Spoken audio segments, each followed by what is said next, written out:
আমার দুষ্টু মিষ্টি ভালোবাসার বন্ধুরা কেমন আছো সবাই? আশা করি অনেক অনেক ভালো আছো। আমি তোমাদের নীলু আপু চলে এসেছি নতুন গল্প নিয়ে। আজকের গল্পটি শুনলে তোমাদের দাঁড়িয়ে যাবে, তাই গল্পটি শোনার আগে অবশ্যই হেডফোন ব্যবহার করো। আমার নাম সুরভি, বয়স 22, বাবা মায়ের প্রথম সন্তান। আমরা 3 বোন 1 ভাই। আমি সবার বড়, আমার পরে ছোট ভাই, তারপরে বাকি 2 বোন। আমার বাবা ব্যবসায়ী, সচ্ছল পরিবারের সন্তান। চাওয়ার আগেই সব পেয়েছি। 4 বছর হলো বিয়ে হয়েছে, কিন্তু একটা বাচ্চা হয়নি, এটাই শুধু অভাব।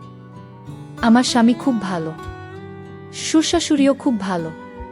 তবে দুঃখের কথা হলো বিয়ের 3 মাস পরই ছুটি শেষ হয়ে যাওয়ায় স্বামী আবার দুবাই চলে যায়। আর তারপরই শুরু হয় আমার এক নতুন জীবন। সব সময় মন ভার করে থাকতাম, কিছুতেই সময় কাটতো না। স্বামী দিনে রাতে মিলে 2-1 বারের বেশি ফোন দিত না। সারাক্ষণ অস্থিরতা আর হতাশায় নিমজ্জিত থাকতাম। হঠাৎ একদিন মোবাইলে কোথা থেকে যেন নীল রঙের একটা হিজিবিজি লেখা আসে।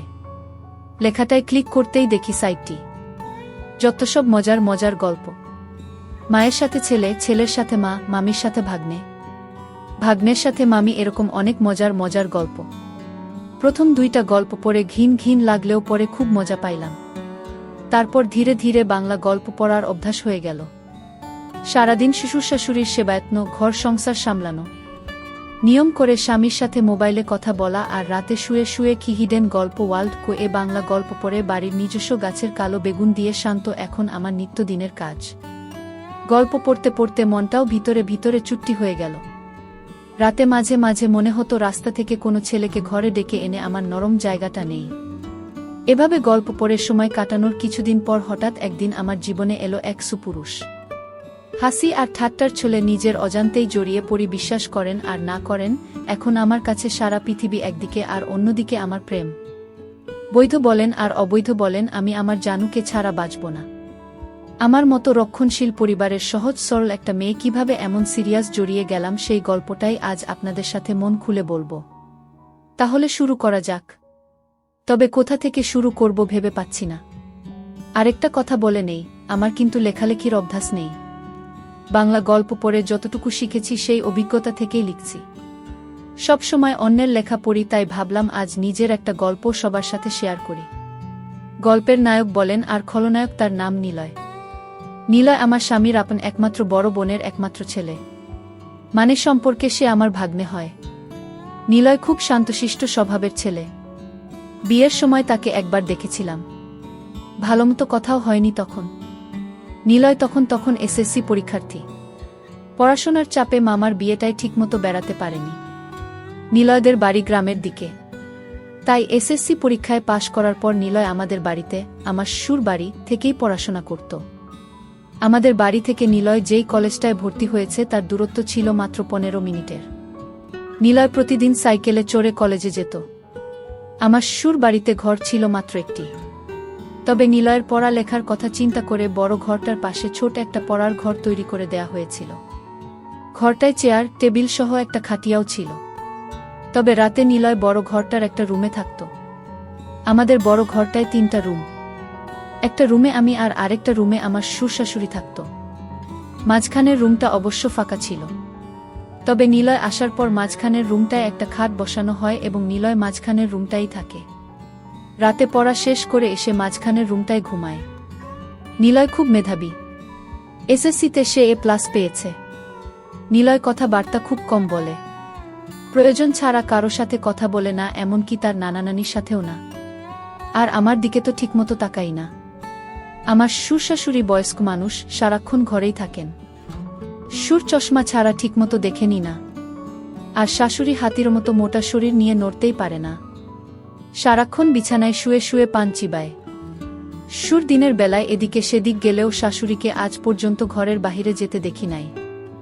সে যাই হোক, নিলয় আমাদের বাড়িতে এসেছে 15 দিন হলো। এখন অবধি আমার সাথে ঠিকমতো কথাই বলেনি। আমাকে খুব লজ্জা পায়। আমি আর নিলয় একসাথেই খাওয়া দাওয়া করি। শ্বশুর-শাশুড়ির খাবার তাদের বিছানার উপর দিয়ে আসি আর আমি নিলয় একসাথে খাই। নিলয় বাড়িতে আসার পর আমার ওই গল্প পড়াটা আর হচ্ছে না। কারণ পড়া শেষ করে এসে কখন ডাক দিয়ে বলবে মামি দরজা খোলো। তাই সারাক্ষণ তার অপেক্ষায় থাকতাম। সে খুব পড়ত। রাতে 10টার আগে খেতে আসত না। মাঝে মধ্যে তো 11টা-12টা অবধি পড়ত। আমি প্রায়ই ঘুমিয়ে যেতাম। নিলয় তখন সামনের দরজায় ডাক দিয়ে না পেয়ে ঘরের বাম সাইটের দরজায় এসে ডাকত। অর্থাৎ আমি যেই রুমটায় ঘুমাতাম ঠিক ওই রুমটার বাহিরের দরজার দিকে এসে ডাকত। তখন আমি লাফিয়ে উঠে গিয়ে দরজা খুলতাম। একদিন নিলয় অনেক রাত্র অবধি পড়ল। তা প্রায় রাত 12টা কি 12:30 হবে। আমি তো ঘুমে অস্থির। নিলয় এসে প্রায় 10-15 মিনিট ডাকাডাকি করেও আমাকে জাগাতে পারছিল না। উপায় না পেয়ে সে রান্নাঘর থেকে মাছ ধরার ছিপ দিয়ে জানালার ফাঁক দিয়ে আমার গুতা মারল। আমি লাফিয়ে উঠলাম। তারপর গিয়ে দরজা খুলে দিলাম। আমি ভাত খাওয়ার জন্য বাসন পরিষ্কার করতে চাইলে নিলয় বলল, নিলয় মামি, আমি ভাত খাবো না, তুমি শুয়ে পড়ো। আমি, কেন? ভাত খাবে না কেন? ভাত না খেয়ে কেউ রাতে ঘুমায়? নিলয়, না, তোমার চোখে অনেক ঘুম। এমনিতেই তোমাকে রোজ রাত জাগিয়ে কষ্ট দেই, আজ অনেক রাত হয়েছে। এবার তুমি শুয়ে পড়ো, আমি সকালে উঠে খাবো। আমার কোনো সমস্যা নেই। তোমার যতক্ষণ মন চায় পড়ে এসো। মাঝে মধ্যে চোখটা একটু লেগে যায় আর কি। নিলয়, আমার জন্য তুমি শুধু শুধু জেগে থাকবে কেন?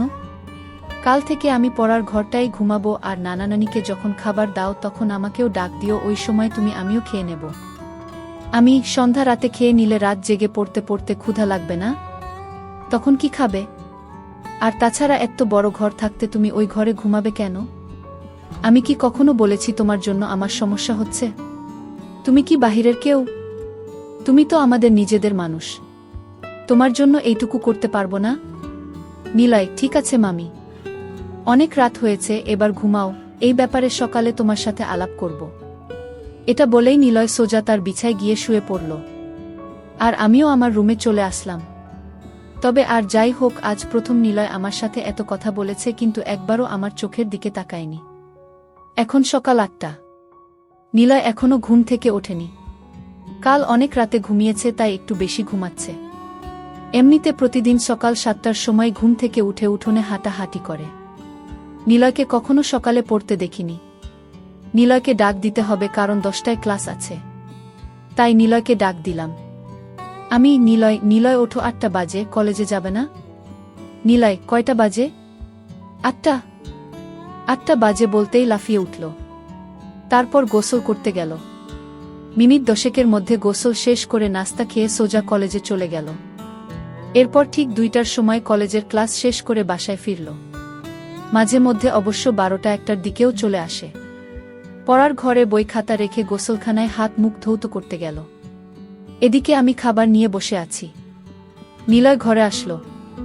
তারপর আমার দুজনে একসাথে দুপুরের খাবার খাইলাম। খাবার খাওয়ার সময় কোনো কথা হলো না।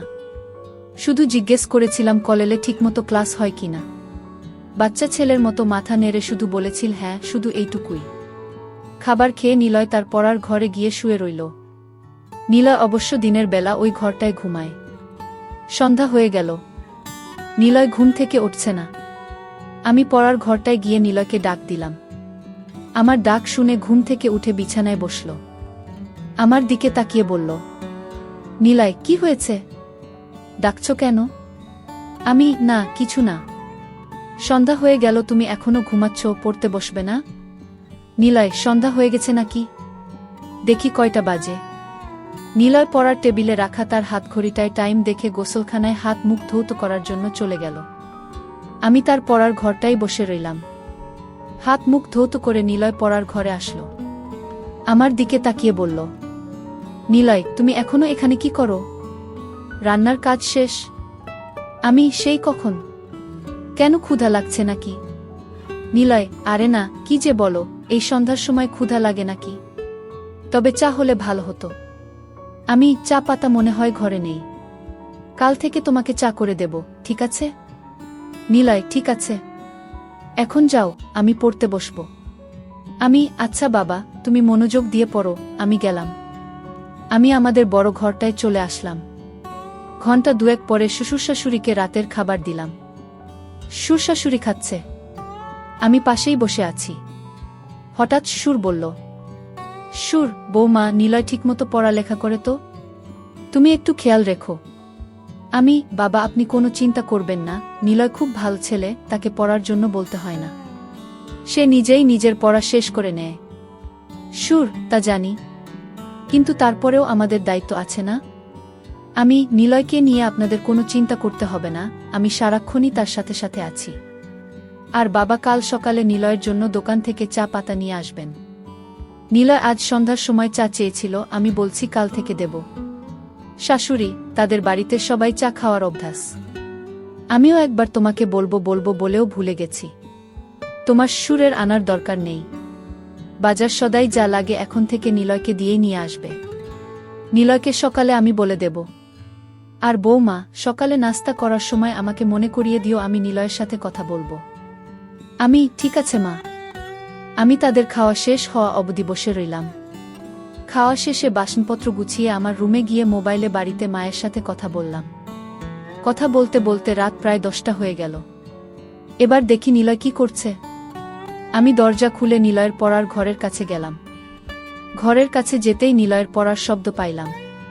পড়ার শব্দ পেয়ে আমি আর ঘরে ঢুকলাম না, কারণ নিলয় রাগ করতে পারে। তাই বড় ঘরে চলে আসলাম। রাত প্রায় 11টার উপরে, কিন্তু নিলয় এখনো ঘরে আসছে না। আমি একা একা জেগে আছি। পড়ার ঘরে যে যাব সেটারও সাহস পাচ্ছি না, কারণ আমি রাতের বেলা অন্ধকারে ভয় পাই। তাই বাহিরে না গিয়ে সামনের জানালা খুলে বসে রইলাম। অপেক্ষার পর অপেক্ষা, কিন্তু নিলয় ঘরে আসছে না। পড়ার ঘরে না হয় ঘুমাবে, কিন্তু খেতে আসবে তো? আমার কিচ্ছু ভাল লাগছে না। কি করব ভেবে পাচ্ছি না। সুরকে ডাকবো নাকি ডাকবো না তাও বুঝতে পারছি না। এভাবে অপেক্ষা করতে করতে রাত প্রায় 12:30 বেজে গেল। এরপর আমি অপেক্ষা করতে করতে কখন যেন ঘুমিয়ে গেলাম। সকালে ঘুম থেকে উঠে শাশুড়িকে জিজ্ঞেস করলাম, মা নিলয় ঘরে আসে নাই? শাশুড়ি, না, কেন, কি হয়েছে বৌমা? না কিছু না মা, নিলয় কাল রাতে বড় ঘরে আসে নাই, পড়ার ঘরেই ঘুমাইছে। আমি অনেক রাত্র পর্যন্ত অপেক্ষা করে কখন যে ঘুমিয়ে পড়েছি নিজেও জানি না। শাশুড়ি, কি বলো বৌমা? নিলয় পড়ার ঘরে ঘুমাবে কেন? এই ঘরে কি তার সমস্যা হয়? কি জানি মা, আমি তো সারাক্ষণই তার খেয়াল রাখি। আমার মনে হয় নিলয় আমাকে লজ্জা পায়। আচ্ছা মা, আমাকে লজ্জা পাওয়ার কি আছে? আমি তো ওর মার মতোই, তাই না? শাশুড়ি, নিলয়কে ডাকো। সে তোমাকে লজ্জা পাবে কেন? তুমি তো তাকে অনেক খাতির যত্ন করছো, সেটা তো আমি নিজেই দেখছি। তাহলে সে এমন করবে কেন? এটা তো ঠিক না। সে এখানে লেখাপড়া করবে, যখন যা লাগবে তোমাকে বলবে, তুমি না দিলে আমাদের বলবে। আর তুমি তো আমার লক্ষ্মী বৌমা, কত সুন্দর করে সংসারের সব দায়িত্ব নিজের কাঁধে নিয়েছ। কই নিলয়, কই, ডাকো তাকে। ঠিক আছে মা, আপনি চিন্তা করবেন না, কয়দিন গেলে এমনিতেই লজ্জা চলে যাবে। দেখি নিলয় কি করছে। এখনো ঘুম থেকে কেন উঠছে না? 8টার উপরে বাজে, কলেজের সময় হয়ে যাচ্ছে না? আমি শাশুড়ির সাথে কথা বলে নিলয়ের পড়ার ঘরে গেলাম। এখনো দরজা বন্ধ, তার মানে নিলয়ের ঘুম ভাঙ্গেনি। আমি দরজায় টোকা মেরে নিলয় নিলয় বলে ডাকতে লাগলাম। নিলয়ের কোনো সাড়া শব্দ নেই। অনেকক্ষণ ধরে ডাকছি, কিন্তু তার কোনো হুঁশই নেই। ঘরটায় আবার কোন জানালাও নেই যে তাকে জানালার পাশে গিয়ে ডাকি। পুরো ঘরটায় একটাই দরজা। যাই হোক, এবার জোরে জোরে দরজায় থাপ্পড় মারতে থাকলাম। প্রায় 15-20 মিনিট ডাকা ডাকির পর নিলয় দরজা খুলল। দরজা খুলেই আবার বিছানায় গিয়ে শুয়ে পড়ল। আমি বুঝতে পারলাম না ঘুমে কাতরাচ্ছে নাকি অসুস্থ হয়ে পড়ল। আমি ঘরে ঢুকে তার মাথায় হাত দিলাম। হাত দিতেই দেখি শরীরে প্রচণ্ড জ্বর, শরীরটা যেন পুড়ে যাচ্ছে। আমি ভয় পেয়ে গেলাম। দৌড়ে বড় ঘরে এসে শাশুড়িকে বললাম। শাশুড়ি তো আবার সুন্দরবনের হাতি, চলাফেরা করতে পারে না। তাই আমাকে বলল, বৌমা, নিলয়ের শরীরটা ভিজা কাপড় দিয়ে মুছে দাও আর কপালে জলপট্টি দাও। আমি শাশুড়ির কথামতো বালতিতে পানি নিয়ে নিলয়ের শরীর থেকে কাঁথা সরিয়ে তার সারা শরীর ভিজা কাপড় দিয়ে মুছে দিলাম। তারপর কপালে জলপট্টি দিলাম। প্রায় ঘণ্টাখানি তার পাশে বসে রইলাম। এরপর আস্তে আস্তে নিলয় চোখ খুলতে লাগল। আমি তাকে ধরে উঠে বসালাম।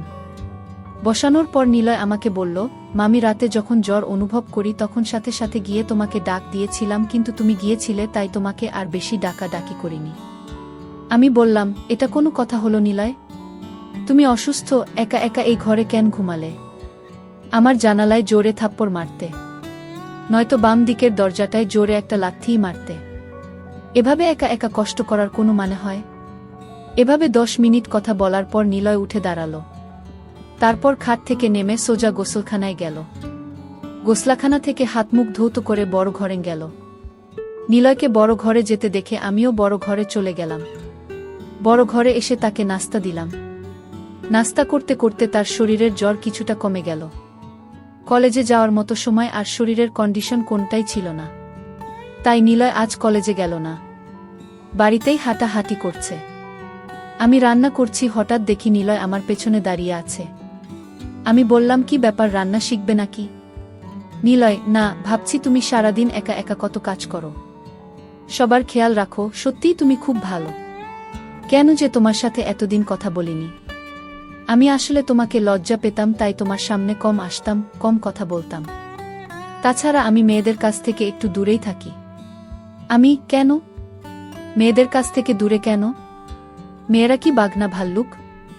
নিলয়, আরে না, তুমিও দেখছি কলেজের মেয়েদের মতো কথা বলো। আমি কলেজে আবার মেয়ে বন্ধু নাই তো? নিলয়, আরে না, আমাদের ক্লাসের একটা মেয়ে আছে, অযথাই গায়ে পড়ে কথা বলে। আমি, তাই নাকি? তা মেয়েটার নাম কি? নিলয়, বিশ্বাস করো আমি ওর নামও জানি না, আর জানার ইচ্ছাও নাই। তাকে দেখলেই আমার প্রচণ্ড রাগ হয়। গায়ে পড়ে কথা বলা মেয়েদের আমি একদম পছন্দ করি না। আমি, তাহলে তো তুমি আমাকেও পছন্দ করো না, কারণ আমিও তো তোমার গায়ে পড়ে কথা বলি। নিলয়, তুমি কি বাহিরের মানুষ নাকি? তুমি তো আমার সাথে যখন খুশি কথা বলতে পারো। বলতে গেলে তোমার সাথে কথা না বলে আমি অপরাধ করেছি। তোমার জায়গায় অন্য কেউ হলে এতটা খেয়াল রাখতো না। তুমি সত্যিই অনেক অনেক ভালো। আমি, হয়েছে, আর হাওয়া দিতে হবে না।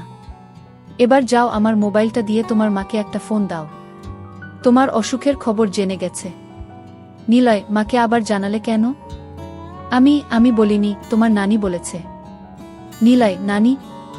এই নানিকে নিয়ে আর পারলাম না, সব কিছুতেই বাড়াবাড়ি করে। নিলয় আমার রুমে চলে গেল। আমি রান্না শেষ করে গোসলখানায় গেলাম। গোসল শেষ করে শ্বশুর-শাশুড়িকে দুপুরের খাবার দিয়ে আমি আর নিলয় একসাথে খাবার খাইলাম। দুপুরের খাবার শেষ করে নিলয় পড়ার ঘরে চলে গেল। আমি বাসনপত্র গুছিয়ে দেখি সে বড় ঘরে নেই। আমি নিলয়ের পড়ার ঘরে গিয়ে নিলয়কে ডাক দিয়ে বললাম, এই ঘরে ঘুমানোর দরকার নেই, বড় ঘরে আসো। আবার শরীর খারাপ করলে উঠে দাঁড়াতে পারবে না। নিলয় তখন আমার কথা আর অমান্য করল না। আমার পেছন পেছন বড় ঘরে এসে মাঝখানের রুমটার খাটে বসে রইল। আমি তাকে বললাম, নিলয়, মাঝের রুমে ঘুমাতে অসুবিধা হলে তুমি আমার রুমে গিয়ে ঘুমাও। আমি দুপুরে বেশি ঘুমাই না, তুমি যাও আমার রুমে গিয়ে ঘুমাও। আসলে মাঝের রুমটা একটু খোলা মেলাতো, তাই নিলয় এখানে ঘুমাতে স্বাচ্ছন্দ্য বোধ করে না। তারপর নিলয় আমার কথামতো আমার রুমটায় গিয়ে শুয়ে পড়ল। এদিকে শাশুড়ি ডাকছে পান খাবে, চুনের কৌটা খুঁজে পাচ্ছে না। চুনের কৌটা দিতেই শাশুড়ি জিজ্ঞেস করল, নিলয় কোথায়? আমি বললাম, মা, নিলয় আমার রুমে ঘুমাচ্ছে, পড়ার ঘরে গিয়ে শুইছিল, আমিই নিয়ে এসেছি। বলা তো যায় না, আবার কখন শরীরটা খারাপ করে বসে, আর মাঝের রুমটায় নিলয় ঘুমাতে পছন্দ করে না। এজন্য আমিই বলেছি আমার রুমে গিয়ে ঘুমাতে। শাশুড়ি, ভালোই করেছ, মাঝের রুমটা আসলে থাকার উপযুক্ত না। দেখো, নিলয়কে বলো এখন থেকে তোমার সাথেই ঘুমাতে, রাতে পড়া শেষ করে তোমার সাথেই ঘুমাবে। তুমি তো আর তাকে কম যত্ন করছো না, তোমার কথা না শুনে পারবে না। আমি, মনে হয় না আমার সাথে ঘুমাবে, তবে আজ আমার সাথে অনেক কথা বলেছে। এতদিন তো শর্মে কথাই বলেনি, আজ মামির সাথে খুব কথা বলেছে। শাশুড়ি, বলেছিলাম না, কয়েকদিন গেলে ঠিক হয়ে যাবে। আর তুমি যেই খাতির যত্ন করছো, ওর মা চেয়ে কম না। আমি, কি বলেন মা, নিলয় তো আমাদের ছেলের মতোই। তাছাড়া নিলয়ের মামা নিলয়কে অনেক ভালোবাসে, প্রতিদিনই ফোনে নিলয়ের খোঁজ খবর নেয়। নিলয়কে কি আমি যত্ন না করে পারি? শাশুড়ি, না রে মা, তোর মতো বউ পাওয়া ভাগ্যের ব্যাপার। এই বলে শাশুড়ি প্রায় কেঁদে দিল। আমি চলে আসলাম আমার রুমে। এসে দেখি নিলয় ঘুমায়নি, মোবাইলে গেমস খেলতাছে। আমি বললাম, গেমস খেলার দরকার নেই, রাতে জ্বরের জন্য ভালোমতো ঘুমাতে পারোনি, এখন একটু ঘুমাও। নিলয়, তুমি কি করবে? তুমি ঘুমাবে না? আমি, না, আমি ঘুমাবো না। আর ঘুমালেও সমস্যা নেই, খাট তো আর ছোট না, তোমার পেছনে শুয়ে পড়ব। নিলয়, কি বলো? আমি কারো সাথে ঘুমাই না। আমি একা একা ঘুমাতেই পছন্দ করি। তাছাড়া আমার ঘুমের স্টাইল ভালো না, ঘুমের মধ্যে হাত পা কখন কোথায় যায় নিজেও জানি না। আমি হেসে বললাম, হাত পা আর কোথায় যাবে? এই রুম ছেড়ে তো আর যাবে না। নিলয়, তুমি তো দারুণ কথা জানো। হাসতে হাসতে, তুমি খুব মজার মানুষ। তোমার মনটা অনেক ভালো। আমি এত ভালো ভালো বলা লাগবে না, এবার ঘুমানোর চেষ্টা করো। তোমার অমত থাকলে আমি মাঝের রুমে গিয়ে ঘুমাই। নিলয়, না না, সমস্যা নেই। আমার চোখে এত ঘুম নেই এখন। তুমি সারাক্ষণ কাজকর্ম করো, তোমার এখন একটু বিশ্রাম দরকার। তুমি ঘুমাও, আমি সাইলেন্স মুডে তোমার মোবাইলটায় একটু গেমস খেলি। আচ্ছা তুমি গেমস খেলো, আমি ঘণ্টাখানি ঘুমাই। এই বলে আমি ঘুমিয়ে পড়লাম। ঘুম থেকে উঠে দেখি নিলয় নেই। ঘরের বাহিরে গিয়ে দেখি উঠানে হাঁটতাছে। সন্ধ্যাও ঘনিয়ে আসছে। এর মধ্যে আমি রান্না ঘরে গিয়ে নিলয়ের জন্য নুডলস বানালাম। নিলয় নুডলস দেখে খুব খুশি। তারপর নুডলস খেয়ে পড়ার ঘরে গিয়ে পড়তে বসল। ঘণ্টাখানি পড়ার পর আমি গিয়ে তাকে নিয়ে আসলাম। বললাম, আজ আর এত পড়ার দরকার নেই। শরীর ভাল হলে কাল থেকে আবার পড়া শুরু করবা। নিলয় আমার সাথে বড় ঘরে চলে আসলো। রাতের খাবার খেয়ে উঠার আগেই শাশুড়ি নিলয়কে ডাকল। নিলয়, নিলয়, নিলয়, আসছি নানি। কি হয়েছে? ডাকছ কেন? নিলয়ের নানি, ওই ছোট ঘরটা বানাইছি তোর পড়ার জন্য, থাকার জন্য না। মাঝের রুমটায় ঘুমাতে না পারলে তোর মামির সাথে ঘুমা। তোর মামি কি তোকে মুরব্বিদের কথা শুনতে হয়? শুধু লেখাপড়া করলে হয় না, আদব কায়দাও শিখতে হয়। নিলয়, ঠিক আছে, তুমি ঘুমাও, আমি মামির সাথেই ঘুমাবো। শাশুড়ির সাথে কথা বলে নিলয় যখন মাঝের রুমের খাটে বসল, ঠিক তখনই হঠাৎ তার শরীরটা আবার আগুনের মতো গরম হতে লাগল। শরীরটা যেন পুড়ে যাচ্ছে। নিলয় মামি মামি বলে ডাকতে লাগল। আমি আমার রুমে ছিলাম। দৌড়ে গেলাম নিলয়ের কাছে। কি হয়েছে নিলয়? নিলয়, মামি দেখো, আমার শরীরটা আবার গরম হয়ে যাচ্ছে। শরীরটা যেন কাঁপছে। ঠিক আছে বাবা, তুমি বসো, আমি তোমার শরীরটা ভিজা কাপড়ে মুছে দিচ্ছি। আমি শাশুড়িকে বললাম, মা, নিলয়ের আবার খুব জ্বর এসেছে। শরীরে আগুন ধরার অবস্থা। কি করব?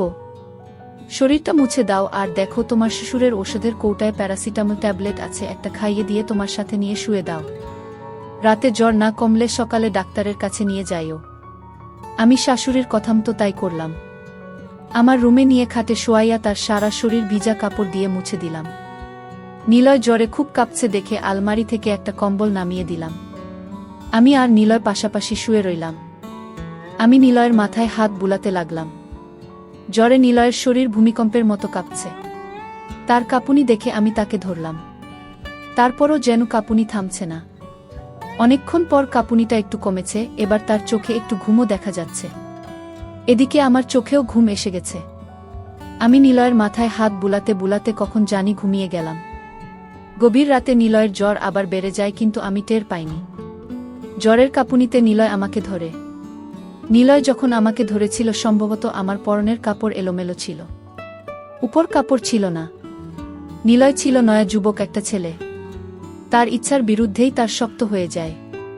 ধীরে ধীরে চাহিদা বেড়ে যায়। নিজেকে সামলাতে না পেরে অবশেষে সে আমার থাকে। আমি প্রথম প্রথম কোনো কিছু টের পাইনি। নিলয় যখন আমার উপর চড়ে বসল, তখন আমি টের পাইলাম। কিন্তু নিলয়ের চাহিদা বুঝতে পেরে আমি আর কিচ্ছু বললাম না। জেগেও ঘুমানোর ভান করলাম।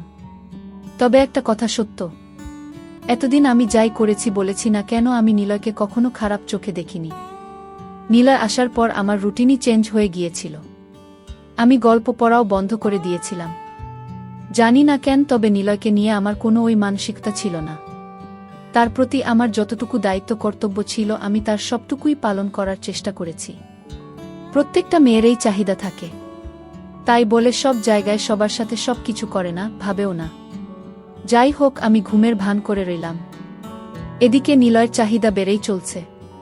খোলার চেষ্টা করছে, কিন্তু বয়স কম। আগে কখনো এসব করেনি, তাই খুলতে পারছে না। খুলতে না পেরে উপর দিয়েই আমার দুটো শুরু করলো।